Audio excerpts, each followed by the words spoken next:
Radio Alise Plus skan nedēļas ziņu apskats vieglajā valodā ziņas bez robežām. Studijā Juris Saukāns. Sākās šī nedēļa ar lielisku ziņu. Austrālijā noslēdzās šā gada pasaules čempionāts pludmales volejbolā.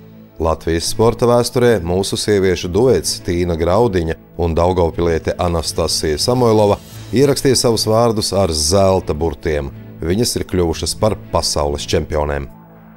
Ukrainas pretkorupcijas orgāni šonedēļ veica kratīšanas Ukrainas prezidenta kancelēs vadītāja Andrija Jermaka dzīvoklī un birojā. Kremļa preses sekretārs Dmitrijs Peskovs ir paziņojis, ka Amerikas Savienotās valstis ir nodevušas Krievijai Ženēvā saskaņotos kara izbeigšanas plāna pamatparametrus. Visu šo nedēļu tika risināta situācija saistībā ar Lietuvas kravas automobīļiem, kas nevar izbraukt no Baltkrievijas. Lietuvas premjerministre Inga Ruginiene paziņoja, ka nepieciešamības gadījumā arī Latvija un Polija ir gatavas apspriest koordinētu savu robežu ar Baltkrieviju slēgšanu.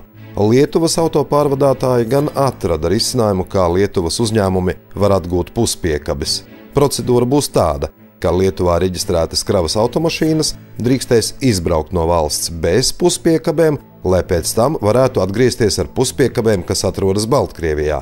Tā Lietuvas uzņēmumi varēs atgūt savu mantu un samazināt zaudējumus. Kā no Baltkrievijas varēs atgūt kravas vilcējus, risinājumu pagaidām nav. Rīgā nākamās nedēļas ceturtdienā plāno tikties Baltijas valstu prezidenti Edgars Rinkēvičs, Igaunijas prezidents Alars Karis un Lietuvas prezidents Gitāns Nausēda.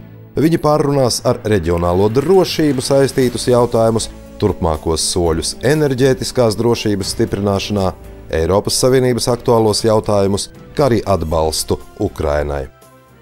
Trešdien sākās ugunsgrēks Honkongas dzīvojamo namu kompleksa augstceltnēs. Tas apņēma 7 augstceltnes Taipo rajonā. Bojā gājušo skaits ugunsgrēkā ir sasniedzis 128 cilvēkus, par to piektdien paziņoja Honkongas varas iestādes. 200 cilvēki joprojām skaitījās pazuduši, bet 89 līķi nebija identificēti. Eiropas Savienības tiesa šonedēļ lēma, ka Polijai ir jāatzīst Vācijā reģistrēta viendzimuma pāra laulība, jo atteikšanās to reģistrēt ir pretrunā ar Eiropas Savienības tiesībām. Latvijas Saeimas budžeta un finanšu nodokļu komisija šonedēļ galīgajam lasījumam Saeimā atbalstīja likumprojektu par valsts budžetu 2026. gadam un budžeta ietvaru nākamajiem 3 gadiem. To, ka šogad Latvijā ceļu satiksmes negadījumos dzīvību ir zaudējuši jau 108 cilvēki, satiksmes ministrs Atis Švinka nosauca par skarbu statistiku. Viņš izteicās, ka nepieciešamības gadījumā būšot jāsāk domāt par bargāku sodu ieviešanu. Pieņemtie grozījumi elektronisko sakaru likumā paredz policijai un robežsardzei tiesības izmantot signālu slāpētājus cīņai ar nelikumīgiem droniem. Par vairāk nekā 1 miljonu eiro nolemts palielināt ERAF finansējumu mājsaimniecību apkures sistēmu uzlabošanai. Kopumā šajā programmā līdz 2027. gada 31. decembrim plānots iesaistīt gandrīz 3000 iedzīvotāju. Daugavpilī šonedēļ likumsargi aizturēja ierēbušu vīrieti, kurš brauca ar nozagtu automašīnu un turklāt bez tiesībām.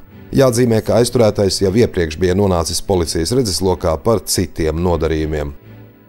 Līdz 6. decembrim varēs pieteikt pretendentus Latgales senioru balvai 2025. Tās pasniegšanu organizē pilsoniskās sabiedrības organizācija New East.